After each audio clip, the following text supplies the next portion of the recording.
Merci à vous de nous rejoindre sur Paris Direct, où vous suivez avec nous en direct l'inauguration par Emmanuel Macron de la Cité internationale de la langue française. Madame la secrétaire générale de l'Organisation internationale de la francophonie, Mesdames et Messieurs les ministres, Monsieur le Préfet, Monsieur le Président du Conseil économique, social et environnemental, Mesdames et Messieurs les députés, Mesdames et Messieurs les sénateurs, Monsieur le Président du Conseil régional des Hauts-de-France, Monsieur le Président du Conseil départemental de l'Aisne, Monsieur le maire, Mesdames et Messieurs les élus, Monsieur le secrétaire perpétuel, Mesdames et Messieurs les académiciens, Mesdames et Messieurs les ambassadeurs, Mesdames et Messieurs en vos grades et qualités, chers amis, je dois dire que j'ai longtemps attendu ce moment et que je suis très heureux d'être parmi vous. J'aurais voulu convoquer tous les auteurs qui ont changé ma vie et dont le simple nom évoque pour moi tant de souvenirs.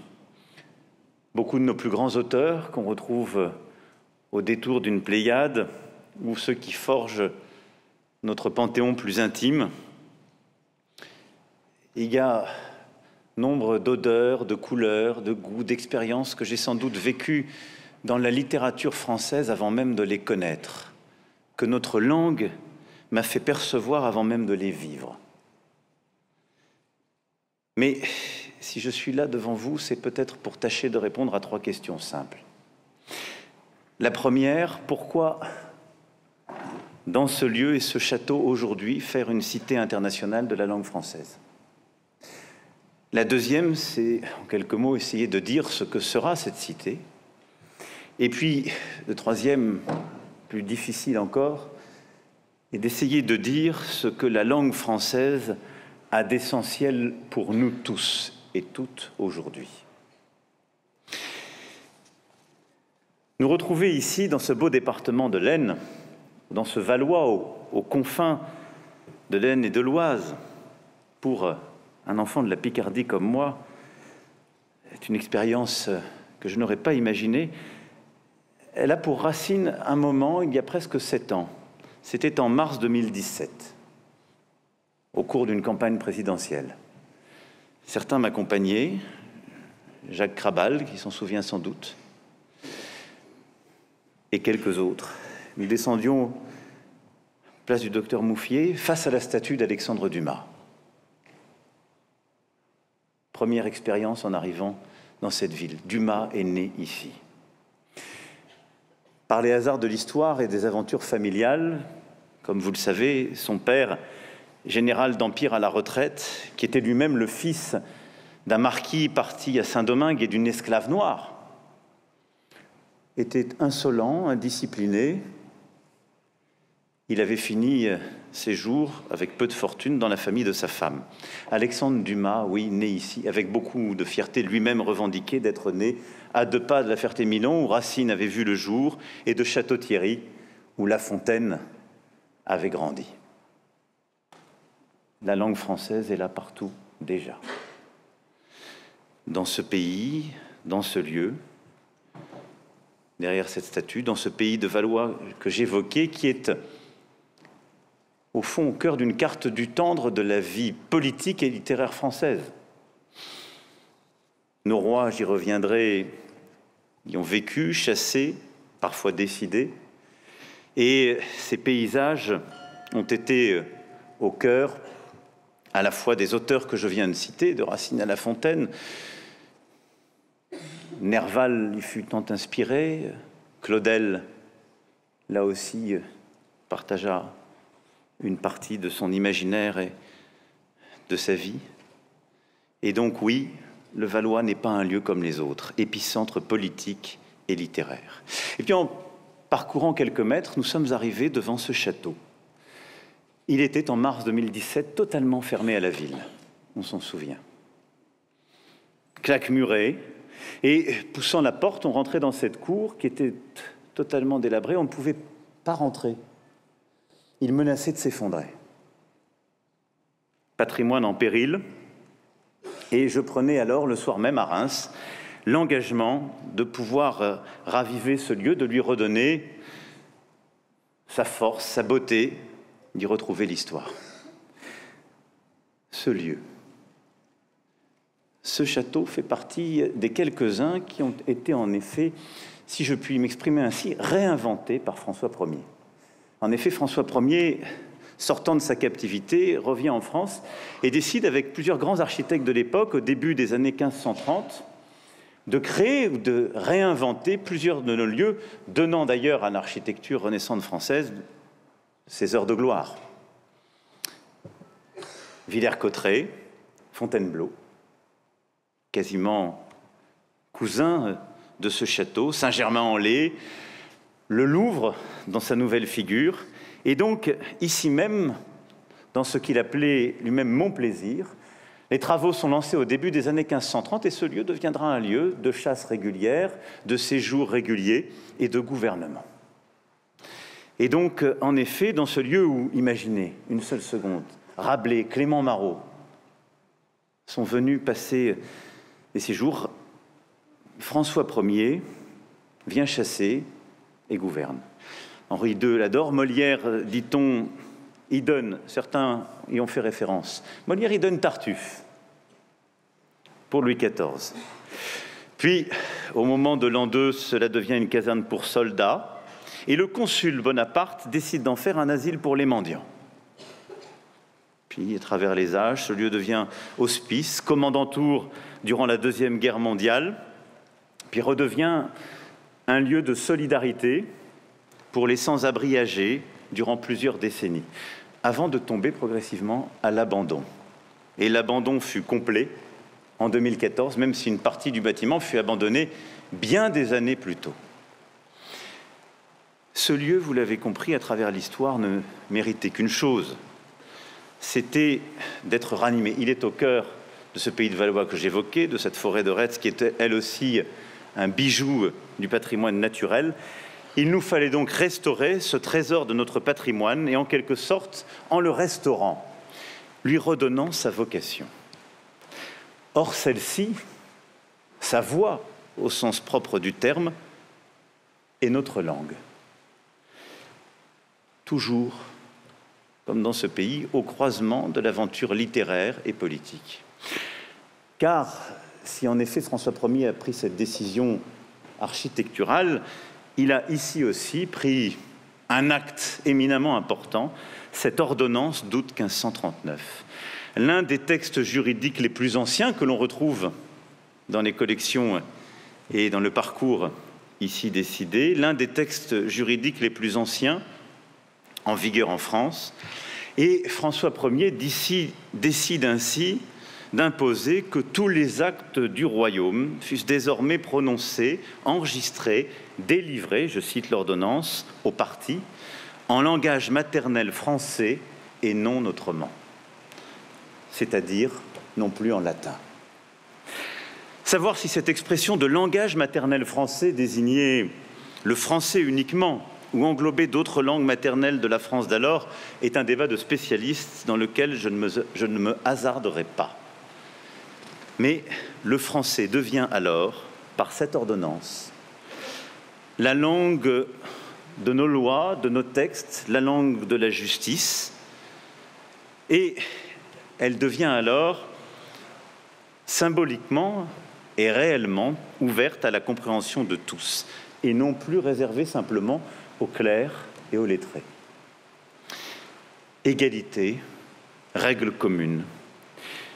10 ans plus tard, 10 ans à peine, Joachim du Bellay, dans sa défense et illustration de la langue française, allait mener le combat, mais allait mener le combat, si je puis dire, au contact, au réel, en expliquant que cette langue n'était pas la langue des barbares et qu'elle avait quelques mérites, y compris par rapport au grec et au latin, conduisant à nouveau une de ces aventures entre les anciens et les modernes. C'est ça l'aventure de la langue française. Et elle fut toujours animée par ces tensions. Et durant 5 siècles, le français s'est imposé progressivement.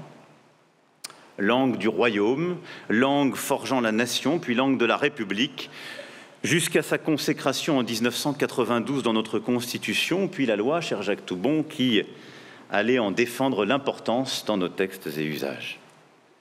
Aussi faire revivre ce lieu devait nous conduire, comme par une évidence, à en faire un lieu dédié aux Français, à notre langue et à l'aventure de celle-ci.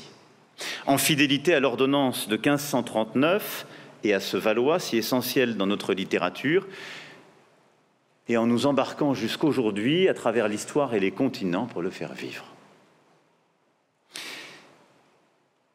Alors, maintenant, que sera ce lieu, cette cité internationale de la langue française que vous allez pouvoir découvrir dans quelques instants? À partir de 2017 a commencé un chantier inédit.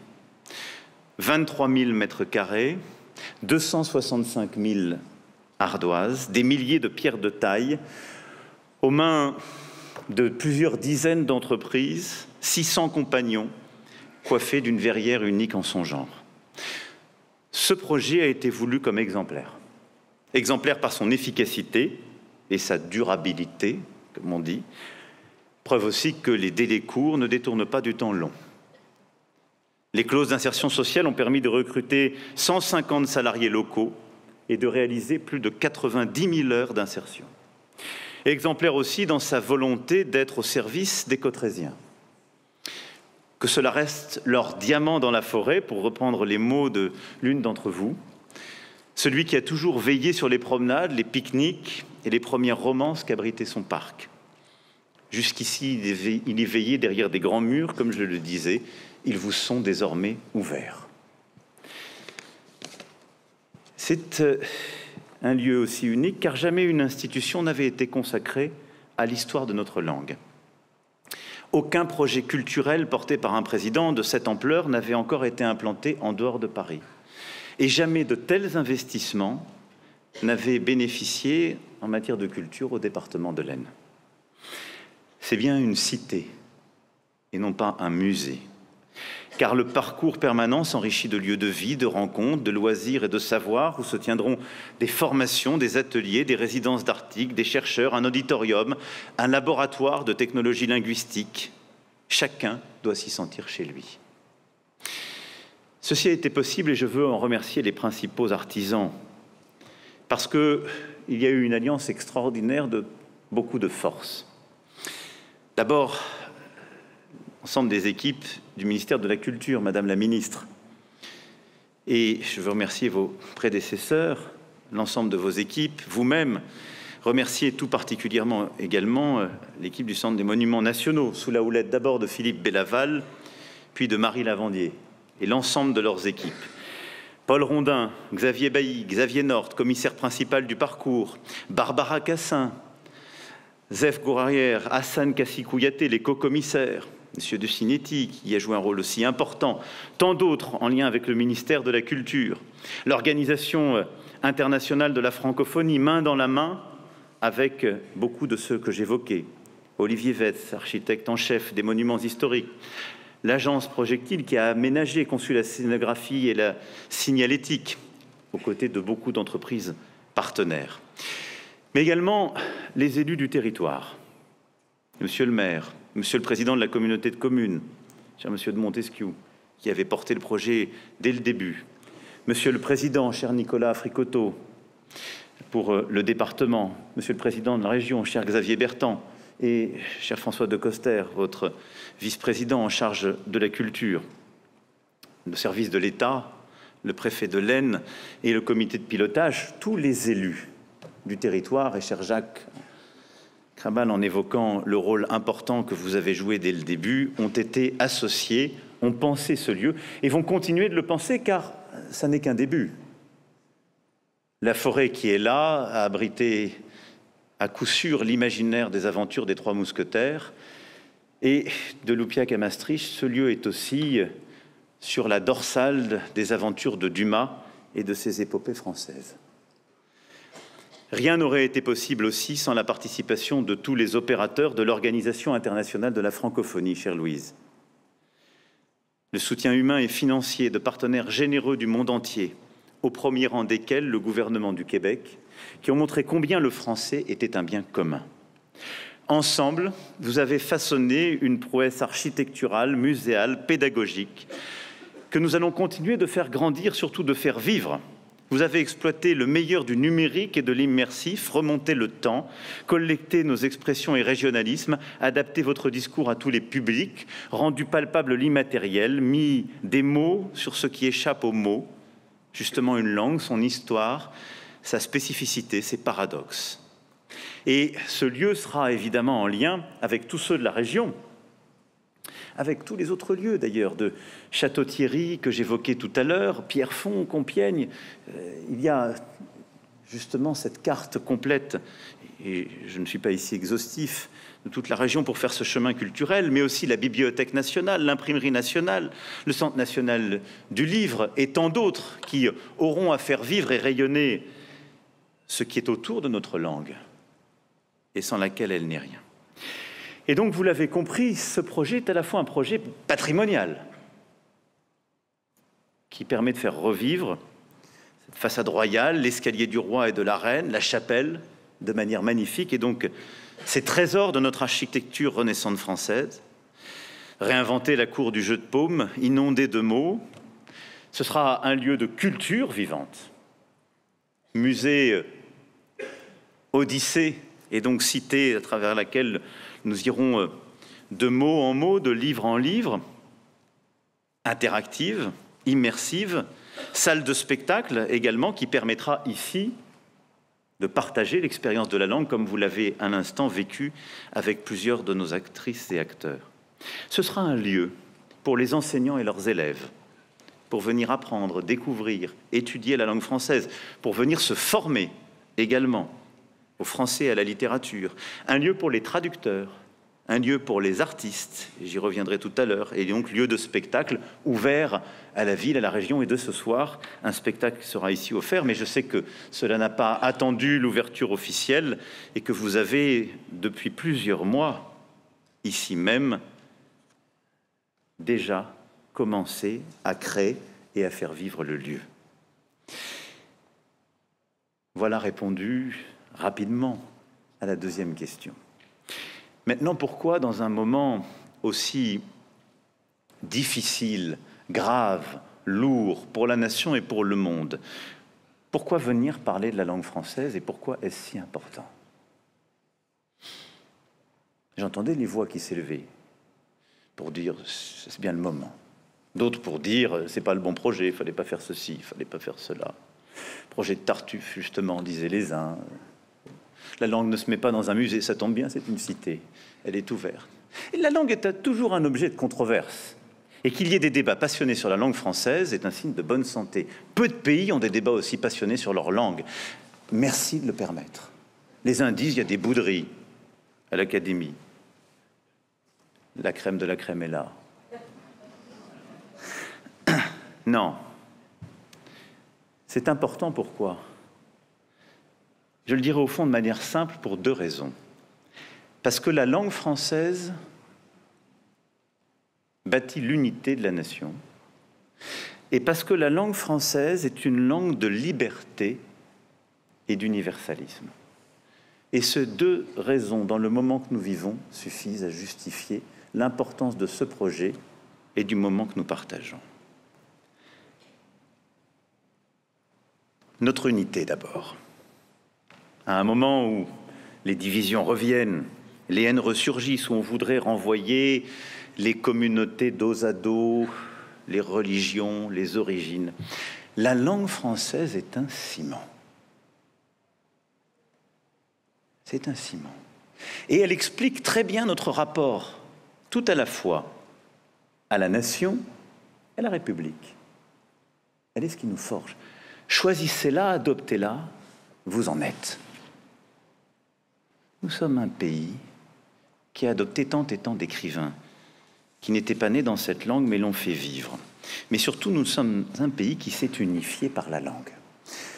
C'est le cœur même du choix politique fait par François Ier en 1539. Face à tous ces royaumes et ces duchés, unifier la langue dans ces textes administratifs, c'était en quelque sorte lutter contre toutes les forces centrifuges, tous les irrédentismes, et toutes celles et ceux qui voulaient bousculer le royaume. Et à chaque moment important, la langue a joué ce rôle. L'Académie française, à cet égard, et je salue immortels, monsieur le secrétaire perpétuel, mesdames et messieurs les académiciens, est un travail tout à la fois de normalisation, d'uniformisation pour être sûr que les beaux mots sont là, face à toutes ces langues vernaculaires, à ces divisions, à ces incompréhensions, mais elle est un travail façonnant l'unité du royaume et la nation. L'abbé Grégoire n'a pas une autre volonté au moment de la Révolution française. Et au moment où le maître étalon est décidé, la langue française, avec sa force unificatrice, normalisatrice, diraient certains, est là pour bâtir, dans un moment si difficile pour le pays, où tout menaçait de s'effondrer, d'éclater, l'unité au cœur de la Révolution et de la République naissante.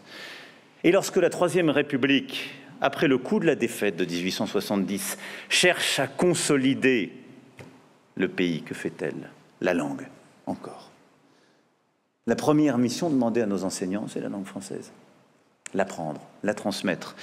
Là où, et Genevoix le dit admirablement quand il parle de nos soldats dans la guerre de 14-18, il y avait encore beaucoup de nos poilus qui ne parlaient pas la même langue. Ne nous trompons pas. Mais durant ces décennies, le français fut cette langue qui continuait à unifier. Travail sans fin d'unité de la nation, de normalisation, volonté au fond d'avoir cette langue une, forte, tenue, qui permettait de tenir ce faisant le pays en lui-même. Alors pour autant, est-elle si simple, si unificatrice, si unilatérale ou uniforme? Pas une seule seconde. Ductile et rigoureuse, souple et ordonnée, elle est figée et mouvante, centralisée et décentrée, métisse et unifiée. Les oxymores manquent pour décrire les contrastes de cette langue qui est rétive à toute étiquette. On a souvent tenté de définir le génie de la langue française par la clarté, la précision. Un des fondements de ce travail de l'Académie, c'est la langue de Racine. Mais Rabelais, Mallarmé et tant d'autres. On l'a cherché dans la concision. Mais Proust, Huysmans et tant d'autres. Dans la raison.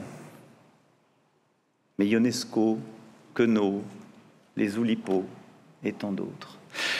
Peut-être faut-il renoncer à cerner ce génie singulier et accepter qu'il s'agisse de génies pluriels, aussi nombreux qu'il y eut de talents pour se l'approprier et la faire leur. Accepter que la langue de Corneille soit aussi celle de Césaire, celle de Beauvoir, de Baudelaire, des surréalistes et du slam.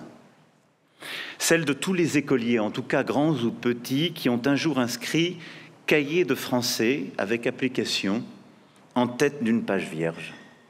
Comme de tous ceux qui ont cueilli au détour de l'existence un français buissonnier. Tous ceux qui l'ont reçu et tous ceux qui l'ont choisi. La langue française nous rassemble dans notre unité et notre diversité. À travers les voyelles ouvertes des Parisiens, les inflexions chantantes des Outre-mer, les A du Nord qui s'arrondissent en O, les R rocailleux de l'Est, les E muets du Sud qui se font sonores et solaires, la langue se colore aussi de nos climats, des régions, des humeurs, des traditions. Ni tout à fait la même, ni tout à fait une autre, mais une et indivisible. Comme la République, comme notre peuple, comme son socle de valeurs. Une car unique, car unie, mais non pas excluante.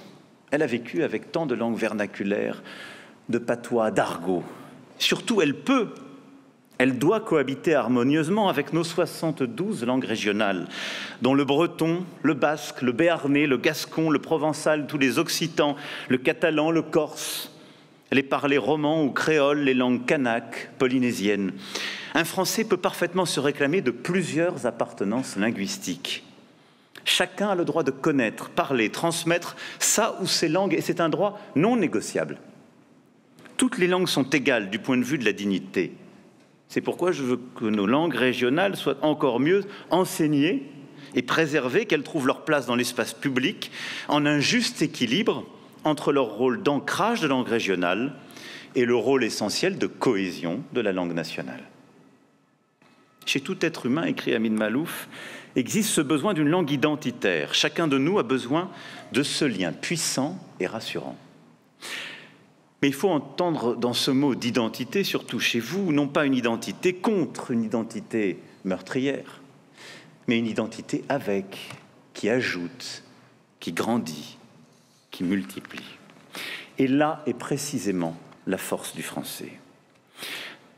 Nous avons besoin de toutes ces langues et d'une langue qui soit la même, de Lille à Nouméa, de Marseille à Pointe-à-Pitre, pour nous sentir appartenir à la même entité nationale en nos différences. Nous avons besoin du français pour former la France. Elle est sa langue, le riche legs indivis déposé dans son oreille, ses livres, ses lois, par des générations. Il y aura toujours de multiples langues dans la République et une langue de la République. Les traits les plus marquants dans l'histoire de la France est justement peut-être ce travail puissant et permanent consacré par notre nation à sa propre formation, quête d'elle-même par elle-même à travers les mains de ceux qui l'habitent et qui la font. Et c'est pourquoi, dans quelques mois, quand la nouvelle édition de l'Académie française sortira, ce sera un moment solennel et important, car c'est un moment de reconnaissance dans notre langue de mots qui sont là, et c'est la continuation de la forge de notre nation. Et c'est pour cela aussi qu'il faut permettre à cette langue de vivre, de s'inspirer des autres, de voler des mots, y compris à l'autre bout du monde, et j'y reviendrai tout à l'heure, de continuer à inventer, mais d'en garder aussi les fondements, les socles de sa grammaire, la force de sa syntaxe, et de ne pas céder aux airs du temps. Dans cette langue, le masculin fait le neutre. On n'a pas besoin d'y rajouter des points au milieu des mots, ou des tirets, ou des choses pour la rendre visible.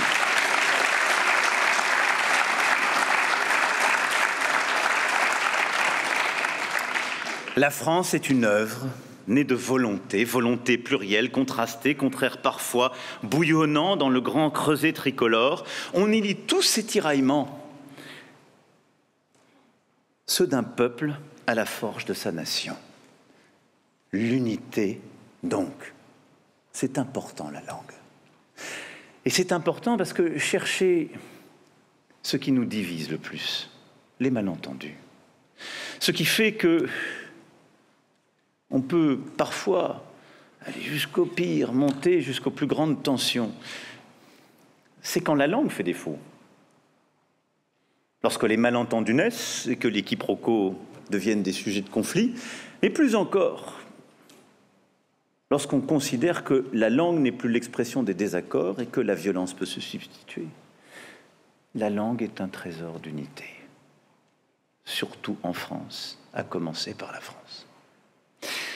La deuxième raison, je l'évoquais, c'est que le français est la langue de l'universalité, de la liberté. Et dans le moment que nous vivons, c'est sans doute plus qu'utile de le rappeler. L'accent immortel de la langue française, sa vibration la plus intime, c'est sans doute la révolte de la pensée face à l'arbitraire, l'effort d'une sensibilité vers l'idéal.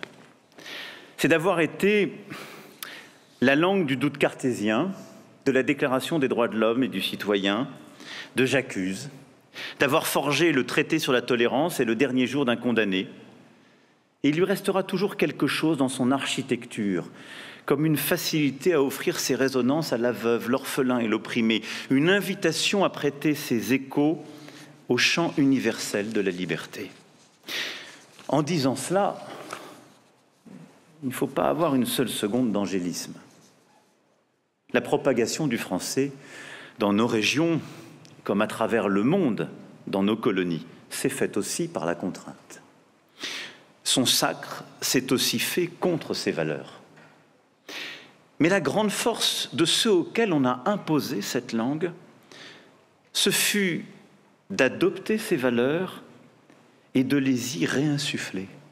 Ce fut souvent de prendre à leur compte la langue des dominateurs et la dominer à leur tour en la possédant et la retourner en outil d'émancipation.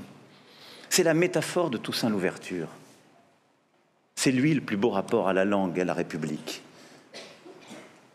Enfant de la colonisation et de l'esclavage, émancipé par la République, qui se retourne contre l'Empire quand il veut revenir sur la colonisation, lui, qui reste fidèle à la vraie promesse de la France et de la République.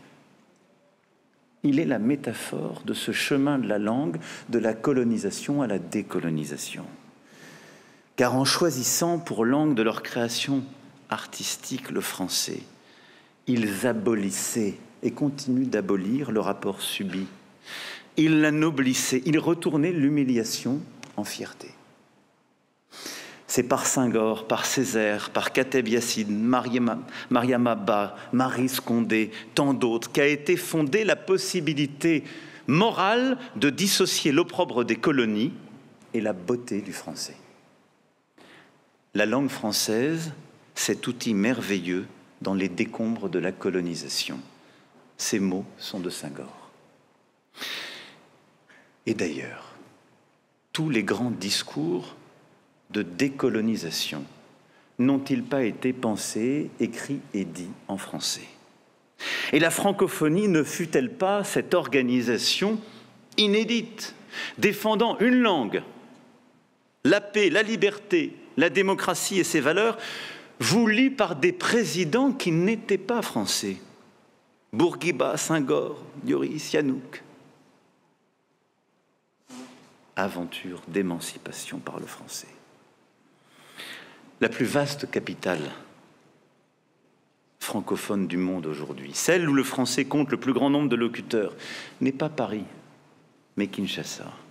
Oui, le français nous élargit aux dimensions de l'histoire et aux dimensions du monde. Il n'appartient pas au seul français. Notre langue compte plus de locuteurs en dehors qu'en dedans de nos frontières. Plus de 320 millions de femmes et d'hommes l'ont en partage. Dans des dizaines et des dizaines de pays, sur 5 continents, du Vanuatu à l'Acadie, des bords de la Loire au fleuve Congo jusqu'au Mississippi.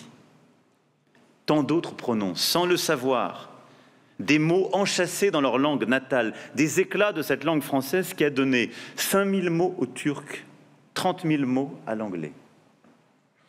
Quel plus bel hommage à cette force toujours ardente de la langue française que l'élection, il y a quelques semaines, du premier secrétaire perpétuel de l'Académie française qui ne soit pas né en France. La langue française est cette langue qu'on peut apprendre à 4 ans, comme Hélène Carrère d'Ancos ou Amin Maalouf, ou même à 20 ans passés, comme François Cheng, et cependant trouver en elle l'hospitalité, toutes portes ouvertes, jusque dans ses plus hauts cénacles. Langue qui résonnait dans toutes les cours d'Europe, comme l'ambassadrice d'une diplomatie, des mœurs et de l'esprit, et dont Pouchkine et Tolstoï émaillent chaque page. Langue élue entre toutes par l'Irlandais Beckett ou le Japonais Akira Mizubayashi, pour leur œuvre, pour écrire, pour créer. Langue refuge, choisie par Julia Kristeva ou Milan Kundera, pour échapper à l'étau de fer qui broyait leur pays. Langue havre, langue vivier qui servira toujours de passeport et de signe de ralliement à ceux qui se réclament d'une certaine communauté de valeurs et d'art de vivre. Il semble y avoir un pouvoir d'affranchissement propre à cette langue. Oui. L'universalité, notre plus belle aspiration, souvent notre plus beau titre, disait Paul Valéry. Et il ajoutait, observez ce paradoxe. Avoir pour spécialité le sens de l'universel. Oui, la langue française est la langue de l'universalité des alliances, qui ont fondé notre intelligence, celle du cœur et de la raison, de la mesure et de la grandeur. Oui, la langue française est depuis toujours la langue des minorités, partout à travers le monde. La langue de ces minorités dans l'Orient fut toujours la langue française, parce qu'elle est celle de la liberté, celle qui refuse le dos à dos, la séparation des identités. C'est pourquoi parler français à Téhéran, Damas, au Caire, à Beyrouth ou à Alexandrie, c'était parler en femme et en homme libre. Et c'est toujours le cas. C'est refuser l'incompréhension. Et c'est cela, ce que le français a toujours à dire au monde aujourd'hui. Là où on voudrait continuer de refermer, de replier, derrière les religions ou entre l'opposition entre un Occident et un Sud qu'on dit maintenant mondial, de refuser la coexistence pacifique. La langue française est la plus belle détermination que ces divisions ne valent rien. Elle en est la preuve, elle est une volonté. C'est pourquoi Villers-Cotterêts en sera désormais un des centres à partir d'aujourd'hui. Et plus particulièrement, Madame la secrétaire générale, à l'automne 2024, comme le cœur battant du sommet international de la francophonie. La francophonie que nous défendons, la voilà.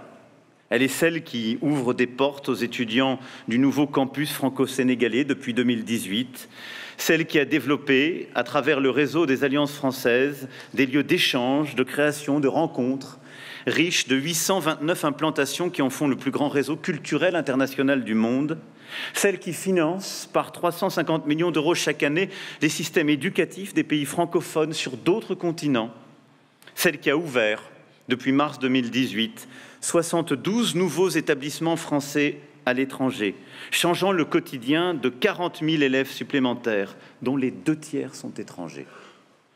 Celle qui ne cesse d'irriguer le français, d'alimenter les échanges de tous les horizons, de l'Asie aux Caraïbes. Celle qui invente, ironise, façonne, s'amuse, avec une fécondité à nous faire pâlir, nous autres métropolitains.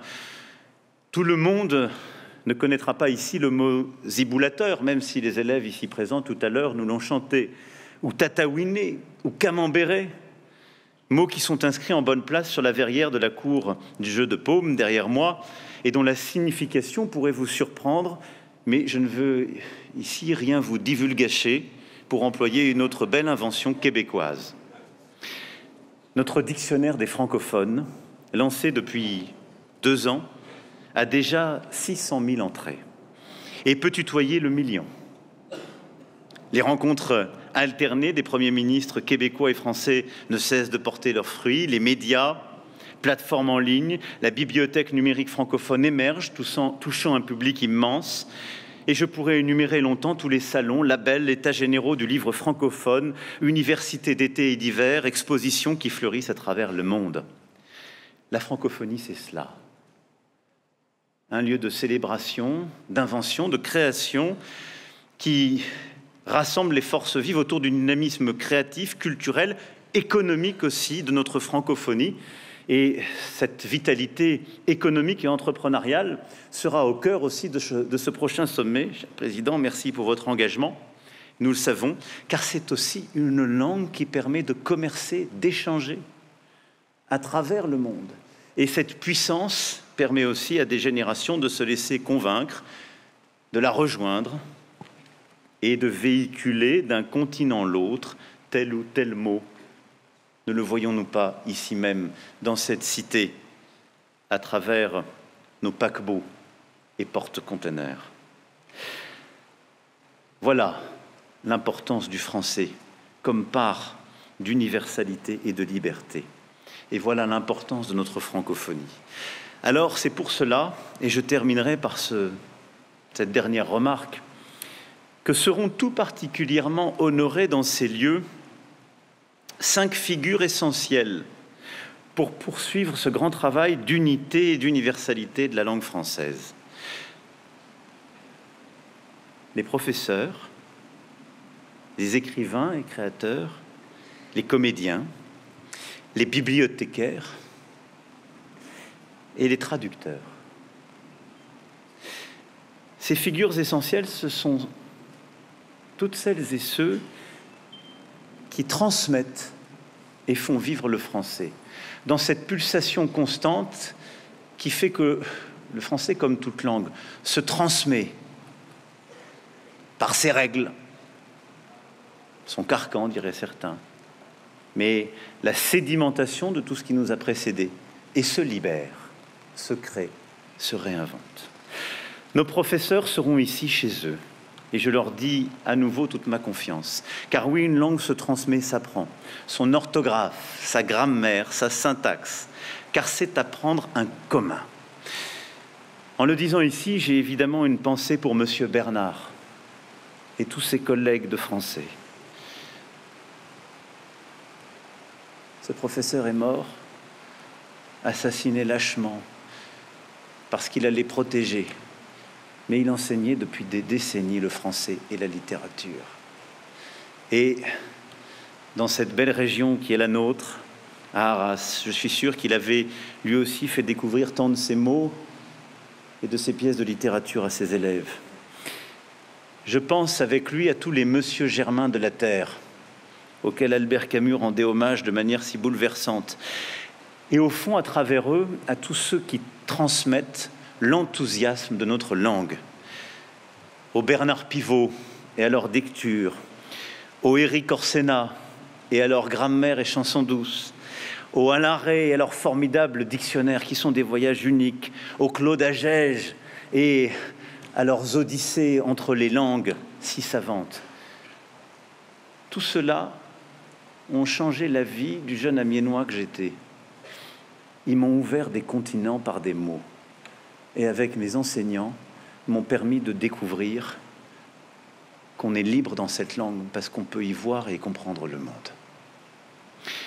Alors, je veux qu'ici, les professeurs avec leur classe puissent venir découvrir des mots, que les professeurs puissent venir se former, car la France est une puissance éducative, et que l'ensemble des professeurs français et de toute la francophonie puissent venir y apprendre les fondamentaux de ce qu'est la transmission du français, de l'importance en effet de notre orthographe, de l'importance de la dictée comme façon de transmettre notre langue. Elle est essentielle à tous les âges, de l'importance de la lecture à voix haute pour porter la langue française, la prononcer, permettre à des élèves de sortir de la timidité, montrer qu'une langue, ce sont ses sonorités, apprendre à la dire, à la porter, car la lecture à voix haute change tout. Elle apprend un rythme, elle permet de s'exprimer, elle donne confiance. Apprendre, ce faisant, les concours d'éloquence et continuer de lutter contre l'illettrisme à tous les âges, qui est la pire des barrières, car c'est celle dont on n'ose pas parler.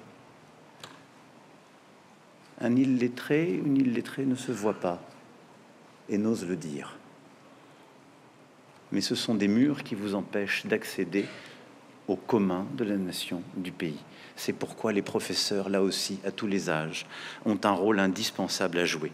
Ce lieu sera un lieu pour eux, épicentre de tout ce travail que nous voulons continuer, au cœur de l'éducation nationale, au cœur aussi de notre enseignement supérieur et du réseau que nous voulons avec l'AEFE et tous nos enseignants à travers le monde que nous avons profondément transformés, à qui nous avons redonné de l'ambition, avec, comme je le disais, beaucoup plus d'élèves et d'élèves non français. Ce lieu sera ensuite, deuxième visage, celui des écrivains, des créateurs. Il donne à la langue sa liberté, ses couleurs, sa force. Cette cité internationale sera aussi un lieu de résidence, en lien étroit, évidemment avec la Cité internationale des arts, et je l'en remercie, mais avec Villa Médicis, nos résidences d'artistes du Japon aux États-Unis, mais nos résidences aussi d'artistes et de création à Montfermeil et dans tant et tant de lieux de la République où nous avons développé cette ambition. Parce que la langue ne s'enferme pas. Et cette cité sera aussi une cité épicentre de sa création. Et parce que nous n'avons cessé ces dernières années de continuer le combat pour celles et ceux qui créent en français, qui écrivent des livres ou des scénarios, qui écrivent ou mettent le français au sein de leur sculpture ou des séries, et qui inventent un imaginaire en français. C'est pourquoi nous avons voulu développer et déployer une Afrique créative, ou Creative Africa, comme on dit en bas breton, et que nous avons voulu, en effet, multiplier ces bourses pour pouvoir créer à travers cet immense continent où les locuteurs français sont si nombreux. C'est pourquoi aussi nous avons voulu, ces dernières années, défendre notre langue française et notre exception culturelle, avec en particulier la défense, en 2018, du droit d'auteur et des droits voisins, que nous avons européanisé, permettant pas simplement de défendre celles et ceux qui créent en langue française, mais obligeant les plateformes à produire en français. à faire travailler des artistes, des scénaristes, des écrivains en langue française pour leur propre production. Et c'est pourquoi nous continuerons de le faire dans cette bataille qui peut paraître sibylline, complexe, de l'intelligence artificielle. Car se joue là aussi une partie de la création en langue française et de notre français. Nous en parlions tout à l'heure avec Barbara Cassin. L'intelligence artificielle repose sur des algorithmes, mais on ne donne à cette intelligence que la base, en quelque sorte, sur laquelle elle se nourrit. Elle a aujourd'hui un biais formidable. Elle est anglo-saxonne. À juste titre, nous avons raison de défendre le droit d'auteur dans l'intelligence artificielle. Mais il y a ce qu'on appelle les modèles fondationnels, qui sont les modèles d'apprentissage de l'intelligence artificielle. Son socle, sa structure d'esprit, si je devais le dire en des termes simples. Si on y laisse les biais culturels cognitifs de la langue anglaise, alors nous sortirons des chemins que l'intelligence artificielle est en train d'inventer. C'est pourquoi nous devons mettre nos œuvres, notre corpus, au cœur de ces modèles dits fondationnels pour pouvoir corriger ces biais. Et puis, travailler aussi sur les intraduisibles qu'il y a, corriger les biais qui continueront d'exister pour que l'intelligence artificielle et les algorithmes qui en procèdent soient la plus interlinguistique, plurilinguistique possible et qu'elles permettent de voyager l'une langue l'autre. Et figurez-vous, ça tombe bien. Nous avons une chance en France. C'est qu'à côté de l'ordonnance de Villers-Cotterêts, parmi d'autres, le même François Ier a pris à Montpellier une autre ordonnance royale en 1537, celle qui a permis le dépôt légal. Et depuis, nous avons ainsi accumulé une forme de thésaurus en langue française. Eh bien, c'est cela qu'il nous faudra partager et réussir à faire vivre pour continuer de créer, y compris dans l'intelligence artificielle. Nos acteurs et nos comédiens, troisième immense figure dont nous avons besoin, seront ici chez eux. Car cette cité internationale sera, je le disais, un lieu aussi où l'on dira, où l'on jouera la langue française, où l'on jouera avec les mots. Votre parcours le montre admirablement. Éric Ruff était là tout à l'heure, et je le remercie. Les actrices et les acteurs du français, je le souhaite, je l'espère, viendront ici jouer. Il y a une salle formidable, un auditorium, et toutes celles et ceux qui disent le français, qui disent les textes, qui font œuvre justement de se perdre dans les livres, de donner le théâtre, de transformer les romans pour pouvoir les dire, de dire nos poèmes, feront vivre sur scène nos auteurs de langue française. Ce lieu sera aussi un lieu pour nos bibliothécaires et avec eux nos libraires, nos éditeurs, tous ceux qui permettent d'y avoir accès. Et je souhaite qu'on continue d'aider ces professions, d'ici de les former, d'échanger. La première salle qui m'a été donnée de voir est d'ailleurs une formidable salle de bibliothèque, car face aux mots qui parfois nous divisent, face aux incompréhensions, parfois à l'ennui qui s'installe et qui peut faire commettre le pire, les bibliothèques jouent un rôle essentiel. Éric Orsena, toujours, M. Corbin, il y a quelques années, m'avait rendu un rapport sur les bibliothèques et leur ouverture. Je souhaite qu'avec tous les maires de France, nous puissions continuer ce travail d'ouverture de nos bibliothèques au-delà des heures qui sont la plupart du temps les nôtres. Ouvrir une bibliothèque le soir, le samedi après-midi, même le dimanche, en sachant aménager les horaires, c'est permettre à des parents qui travaillent et qui parfois rentrent tard, à des enfants, d'avoir accès à des livres qu'ils n'ont pas forcément chez eux, et surtout de se protéger de l'ennui, qui est une maladie dont il ne faut pas oublier les risques et les dangers. Les bibliothécaires jouent un rôle essentiel, et ce lieu sera un lieu pour eux. Et enfin, les traducteurs, et avec eux, les interprètes. Une langue existe, s'invente et se réinvente si elle est traduite. Et je n'ai jamais vu le français, d'ailleurs, comme une langue qui devait résister ou avoir peur des autres langues. C'est une bonne chose de dire que le français doit protéger des faux anglicismes ou convoquer des mots anglais quand il n'a pas besoin. Mais Quand vous parlez à des gens qui ne parlent anglais, refuser de parler leur langue, c'est une absurdité. Donc, quand vous parlez à des investisseurs internationaux, oui, il faut mieux dire « choose France », on se fait mieux comprendre. Et combat d'anciens. Le français peut rayonner, exister, en aimant sa rigueur et sa linguistique, en étant moderne. Le même Amin Maalouf disait si joliment, d'ailleurs, qu'il fallait 3 langues. Il donnait tout de suite une place à l'anglais, comme ce nouveau latin. Et il fallait une autre pour pouvoir, justement, voyager, trouver une autre identité, soit cette langue identitaire, soit une autre langue pour voyager dans notre Europe. Je crois très profondément que le français se pense, se pose, vit dans ce voyage avec plusieurs autres langues. Pas comme une compétition, un conflit, une résistance, comme une richesse. Nous sommes sur des continents qui ne vivent que dans le multilinguisme ou le plurilinguisme. Acceptons ce voyage, acceptons-le avec audace et avec confiance. Et refusons de voir en quelque sorte, dans le repli sur une langue à laquelle on ne céderait rien, ce qui est au fond une fausse idée de ce qu'est la langue française, qui n'a cessé de convoquer les autres langues pour s'inventer elle-même et de s'exporter elle-même chez les autres. Et donc, continuons d'avancer. C'est essentiel sur le continent africain, qui vit au milieu de centaines de langues, parfois elles-mêmes les plus régionales, mais sur tous les continents où le français se déploie. Et nous en avons besoin en Européens. L'Europe est le continent dont la langue, pour paraphraser Umberto Eco, la langue n'est ni le français, ni l'anglais, ni l'allemand. Ne cherchons pas la compétition. La langue de l'Europe est la traduction, disait-il.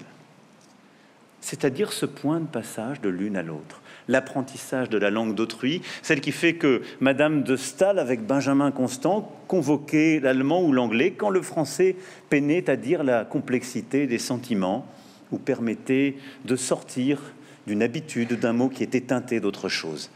Nous vivons aussi dans cet espace. Oui, la traduction est importante pour la langue française. C'est pourquoi je me félicite qu'en 2019, nous ayons créé ce Grand Prix national de la traduction pour célébrer, défendre nos traductrices et traducteurs.